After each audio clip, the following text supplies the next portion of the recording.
Today on Animal Outtakes, it was unreal. I've never done anything like that. From bareback on the beach to protecting and serving. When we're out, we get a lot of people that come up to us, talk to us, pet the horses. I mean, that's what we're there for. Nobody goes out and pets a patrol car. Horses are all around us. Join us as we learn about how they're being put to use for both work and play.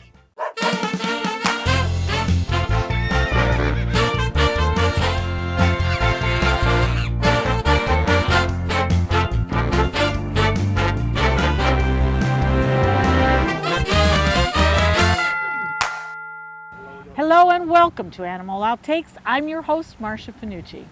Horses are magnificent creatures and have been a trusted companion for equine enthusiasts for generations. Today, we'll see how these amazing animals are being put to work as therapy animals, law enforcement tools, and much more. We have a lot to cover, so let's giddy up. It's a busy day on Siesta Key Beach in Sarasota, Florida, but while the crowds swell, there's a team of officers on patrol. In fact, they're drawing quite a crowd themselves. These horses are part of the Sheriff's Mounted Patrol Unit.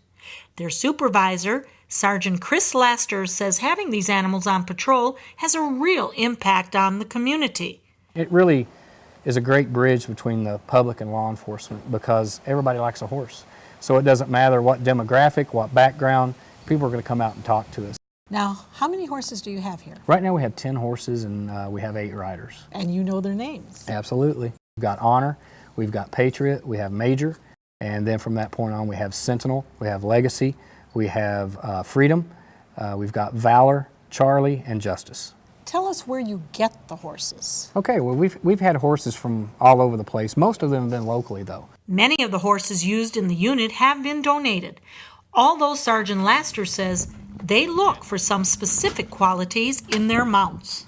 What type of horse makes the cut? Well, what we look for is what we would consider a big, bold bay and boy. Basically, you know, all of our horses, as you'll see when you look through the barn, are bay or black, which means they're black, obviously, or bay means they're brown with a black mane and tail. And we do that for uniformity so that we all look alike, it looks more impressive, it looks sharper, and it helps us get our job done through the fact that we look more professional, so people are more apt to do what we ask them to do. But for the most part, what we're looking for is a horse with a natural, calm disposition, and we really look for a dressage background because that's really the origins of dressage, is in the respect that it was used for warfare. So a lot of the maneuvers that we use for police work, moving off the leg and side passing and leg yields, is what we use today. For the deputies on this specialized unit, their day starts long before they climb on the backs of their trusty steeds. You know, we've got about 3 hours worth of work prior to actually hitting the street or leaving the barn. When people are seeing our unit, we're probably the most photographed unit, most videoed unit that we have in the sheriff's office. Because we're so highly visible. So these guys have got to be parade ready all the time. So normally we'll come in, we'll feed, and as they're eating, we'll start getting our tack and things ready, get that hide shined and polished and prepared. Then we'll wash the horses, and when they're drying, we'll get ourselves ready, then we'll tack, and then we'll usually get out on the street, trailer out to wherever we're going. Where would we expect to see you in Sarasota County? Basically, you're going to see us all over the place. You know, you never really know. Mostly we work most of the large events that are in the county. They have us there because we're really a very good physical presence. We're very easy to see, and it's very easy for us to see what's going on and to be noticed. And so we're very easily summoned for help if anybody needs us. And we do all kinds of different things. We'll do anything from neighborhoods, parks, beaches.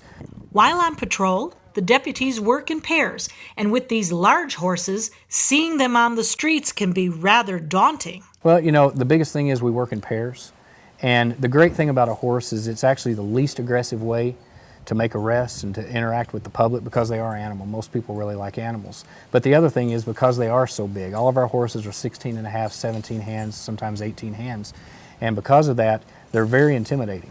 And so that actually is what helps keep us safe, because when you're looking at a 10-foot officer, it can be intimidating. Sure. But again, that helps us and get our job done. And these guys are a big part of that. The horses and their riders are continually trained on everything from basic riding techniques to how to handle situations like riots. They even have special gear for the horses to wear in more dangerous settings. You have told me that you do have some specialized equipment for Legacy, and this is one of the pieces that you have. What will this actually do for him? This will protect his eyes and protect the bridge of his nose in case of a riot situation. What does this help? This is considered a muck boot, or Mac boot, excuse me. What it has inside here is a steel plate. It will put them on their hooves. It would protect the bottom of their feet. If somebody was to throw nails out, etc., in a riot situation, we would put these on to keep their feet from being injured. Steel and metal aren't the only thing protecting these horses, though. But they are also protected by some laws, are they not? Yep, they are protected by laws. You know, if anybody purposely harasses or strikes or something like that to a police horse, you know, it's a misdemeanor, and if they injure them, it's a felony. Somebody to come up and try to harm him or punch him or even just kind of pat him, slap him on the back and things of that nature. So that is definitely not acceptable. That is not acceptable. And that could be a ticket, could it not? They would be arrested. A trip to jail. Oh, really? Yes. Oh my, with Legacy leading all the way, right? Do you think that they have, on some level, any idea of the importance that they serve with you? You know, I know that horses are made to work. It's really that's what they were designed for. And I think they enjoy their job. They like a lot of attention. When we're out, we get a lot of people that come up to us, talk to us, pet the horses. I mean, that's what we're there for. Nobody goes out and pets a patrol car.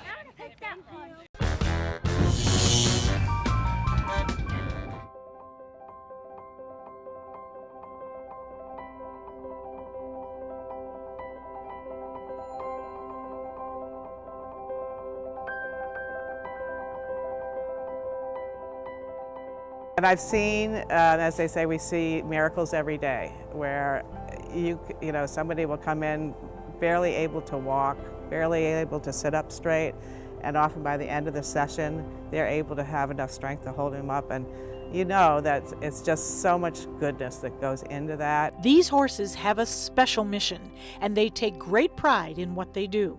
Well, the therapy can cover physical therapy, occupational therapy, and speech therapy. Hippotherapy is the therapeutic riding of horses coupled with the bodies, minds, and spirits of people with disabilities. Since a horse's movement closely resembles the normal gait of a human, it can be used to produce normalization of muscle tone, posture, balanced improvements, and increased strength. The movement of the horse, the three-dimensional movement of the horse, simulates the movement of hips if somebody was able to walk. It builds core strength. It helps with coordination. Each therapist has a plan that they use for the therapy. Our horses are chosen for that rider because of the way the horse moves. This is a prescribed medical treatment. Well, actually, our riders come in because of a doctor's prescription. It's actually prescribed. This is a medical treatment, just like any type of physical therapy or speech therapy. And the selection of horses is extremely important. A lot of our horses are donated or they're purchased, and they go through a 3 to 6 month training and evaluation to see if they'll fit into this environment. It's a very different environment. Not every horse will be able to do it. Their temperament is taken into consideration. Their size, we don't want them too tall because we have side walkers that have to reach up and hold their arm up there for half an hour. In-Stride Therapy, located in Nokomis, currently has 18 horses and 10 therapy horses and welcomes riding participants between the ages of 18 months and 11 years of age. We watched these gentle creatures interact with their riders and were amazed at their understanding of what they needed to accomplish. We work with children and adults with everything from spina bifida, autism, cerebral palsy, multiple sclerosis, traumatic brain injuries, stroke victims, a lot of both cognitive as well as physical disabilities. Gidget and her friends are full of compassion and love and have the will to make a difference in people's lives. So what more could you ask for? Still ahead on Animal Outtakes, Most people don't realize that they can actually swim. we'll take you along on this amazing experience. But first, They are like potato chips. You cannot stand to have just one. meet the woman who's dedicated her life to her herd of miniature horses. Oh, goodness, that feels so good, huh? That feels so good. For thousands of years, we've been humans' best friend. You've been through a lot, and we've been right there with you. A dog is part of the family, a confidant, and a friend who always knows how to get into your heart. So what happens to our beloved companions when we can no longer care for them? This is why we've created Dante's Den, an innovative, state-of-the-art facility that will provide care for up to 100 dogs. Dante's Den is a community for joyful dogs. Millions of Americans face uncertainty when planning for the future of beloved pets who may well outlive them. Dante's Den is a charitable organization, so in whatever capacity you can, please lend your support so that we may continue this most wonderful work. Dante and I would like to thank you for watching and for also opening up your hearts to our wonderful community of joyful dogs. Learn about the many ways you could become involved by visiting dantesden.org. For me, it started with one hit of sardines. Oh, sardines. That's where I learned to beg. And it was easy to score free fish. I mean, hey, with this dolphin smiling, yeah, it's illegal, but no one cares. I had a monkey on my back, man. I was jonesing for people food, hanging out under boats, dodging props and hooks, and doing dangerous stuff that I'm ashamed to admit. Look, I know that I can kick this if people would just stop feeding me.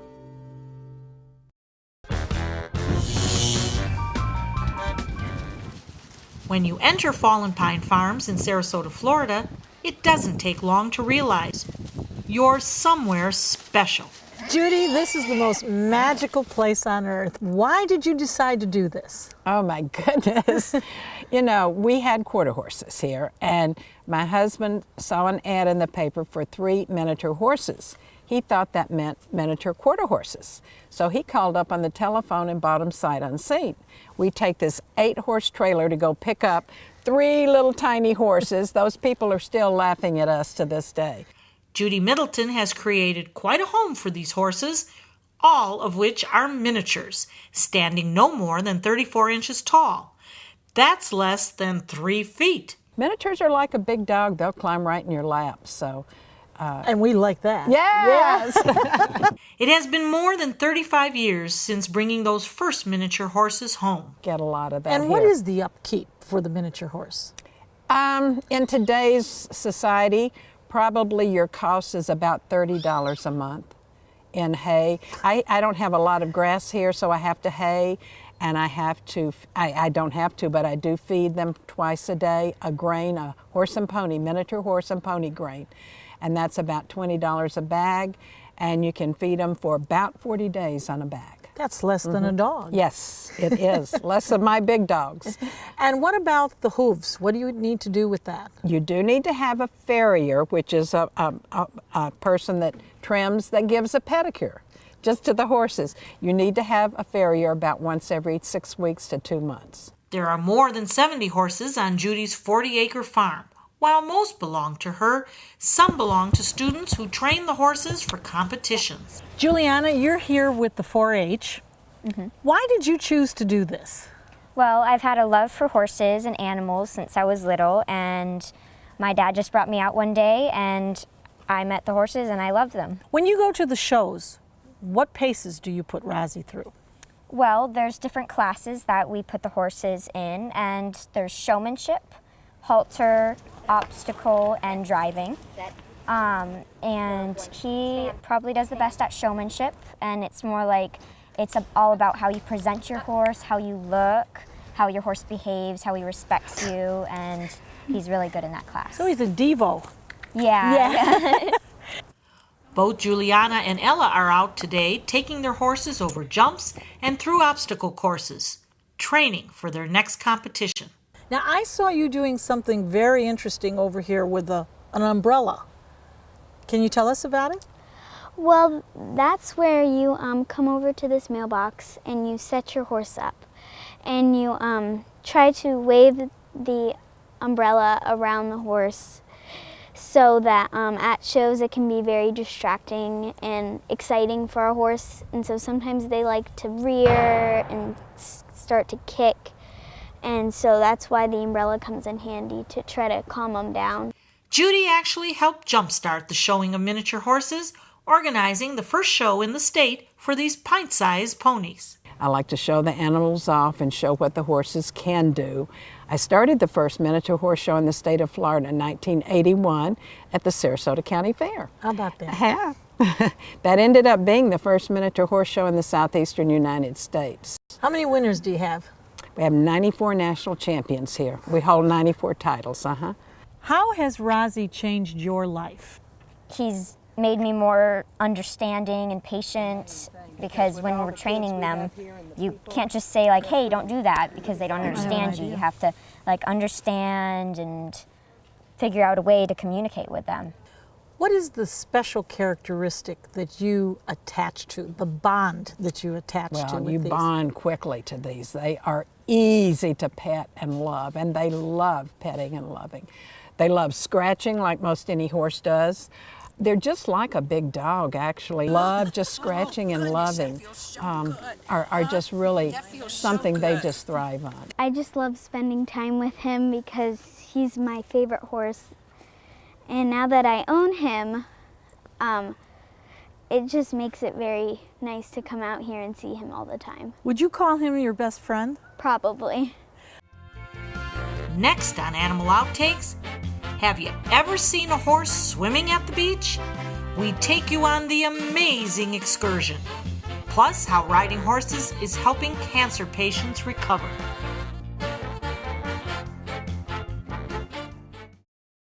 For thousands of years, we've been humans' best friend. You've been through a lot, and we've been right there with you.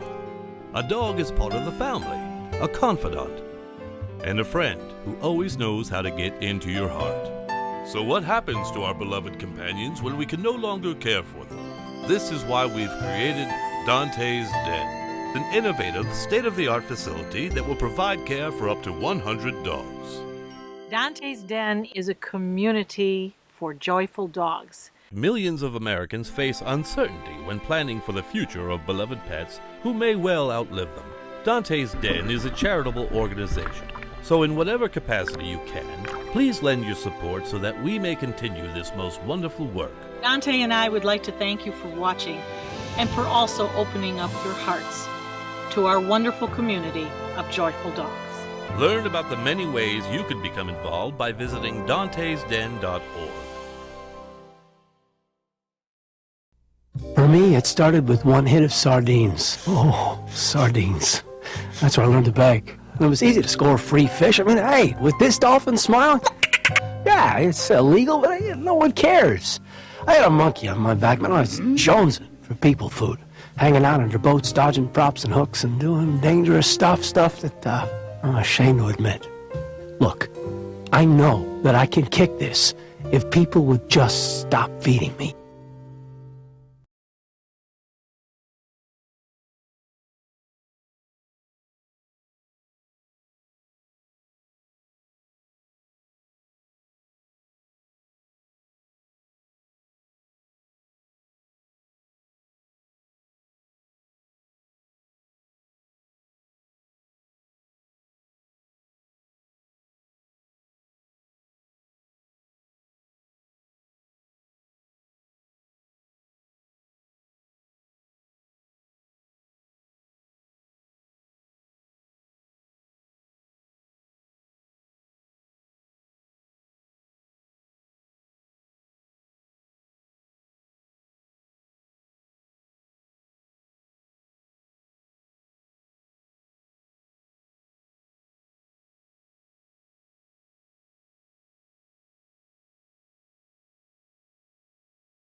Well, canine distemper is a virus that can be actually very destructive. And this virus is usually affecting animals that are non-vaccinated or non-immune to it. So they're usually young animals that haven't had a chance to build an immune system. And we can go ahead and take her in the OR. Super. And what happens with these dogs is the virus will go ahead and hit the immune system, and it will go ahead and climb into their brain. So it starts usually respiratory with a cough, sneezes, eye discharge, and eventually it'll go all the way into their brain and can cause seizures. And by that time, it can actually pretty much kill the dog. So it's a very devastating virus. Once it reaches nervous system, it's irreversible. It's not like rabies where it's going to be killing you every time, but you can be left with a lot of damage, and these dogs can suffer for a long time. So distemper is something we want to avoid because it's also, at the time that it is respiratory, it's extremely contagious.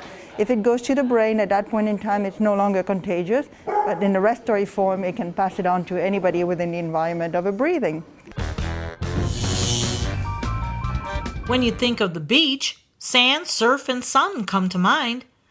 But for some brave riders on this cold, overcast morning, they added horses to that vision. It was unreal. I've never done anything like that. Laura, who's visiting Florida from New York, has a lot of experience with horses. So I've been working with horses my whole life, and I've never done a thing like that. It's unreal. The adrenaline rush is crazy. She just finished riding a horse in the water. Sounds strange, but it's part of this one-of-a-kind excursion. What we do, we have people from out of town and our people just that like horses. They either come out to the beach or they do our trail rides. Took the horses out, we rode them up and down the beach, got to canter them a little bit, and then we took them out into the water and had them run. Who knew horses could swim? Most people don't realize that they can actually swim. When they are swimming, they have to they make really loud noises to expand their lungs so they can float, because they're actually too heavy to float. But do the horses even like it? They love it. The salt water is really good for their coat, and it gives them great exercise and gives them a purpose. A horse likes a job. I think they absolutely love it. You can tell their ears are pricked forward, they're snorting, they're having a great time. They really seem to enjoy it. I think horses do like swimming for the most part. The really unique thing is most places that take you out on trail rides, you get to walk up and down a trail, maybe see the woods a little bit. Here you actually get to go out into the water. You get to feel how hard the horse is working. It's really an incredible experience. For the volunteers at the Sarasota Manatee Association for Riding Therapy, being around horses is a way of life. Established in 1987, the all-volunteer team helps people with disabilities of all ages, from young to young at heart. But on this morning, a special group of riders is saddling up. They're part of a program called Hope Reigns. Executive Director Gail Clifton explains how the idea came to be. One of our longtime volunteers, whose name was Sherry Elliott, and she was battling stage 4 breast cancer. And she came to me one day and said, have you ever thought about having a program for women who are going through breast cancer treatments? And I said, no, but I think it's a great idea. Why don't we put a program together? She established the program for us and got our first 4 participants in the program. After grooming their horses, the ladies walk to the mounting block and climb on for an hour of stretches and horsemanship skills.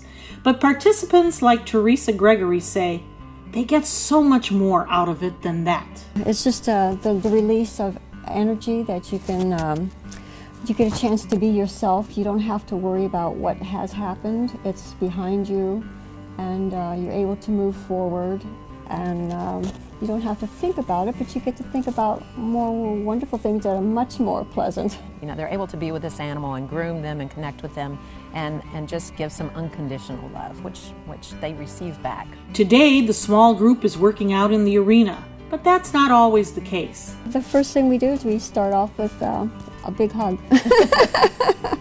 And then we're grooming our horses, and whatever's on the agenda. Sometimes it's going to be, we'll be riding. Sometimes we'll be taking a cart out. Sometimes they give horses baths. It really kind of depends, you know, what they feel like doing that day. Gail says she and other instructors have seen how Hope Reigns has made a difference in these riders' lives. We see women that come out who are really struggling emotionally.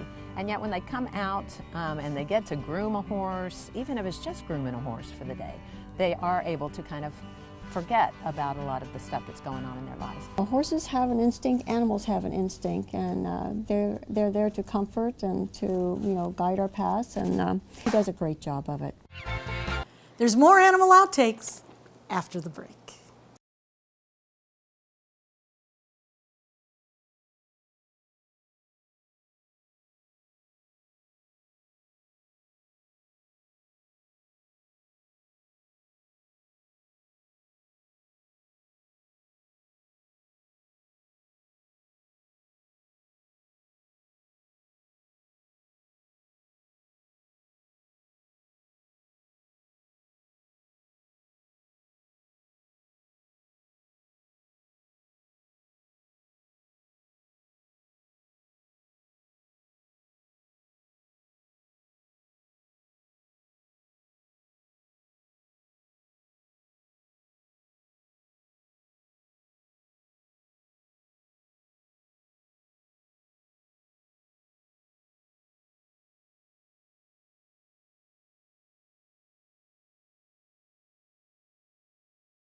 Animal Outtakes is produced by Dante's Den Foundation, a nonprofit group dedicated to creating the best life for dogs. If you would like to learn more about Dante's Den, donate, or volunteer, visit our website, dantesden.org. That's a wrap on this episode of Animal Outtakes. We hope you have enjoyed learning all about horses with us and gaining a greater appreciation for these amazing animals. Join us again next week for another outstanding animal adventure. You want to come? Oh yeah. You want to come with us? We'll put you in the trunk. When it comes to riding horses, you probably think ranches and wide open spaces. But here we are at the beach. A horse that just got away from me. Oh, does that feel good? Oh, does that feel good? Oh, goodness, that feels so good. Huh? That feels so good.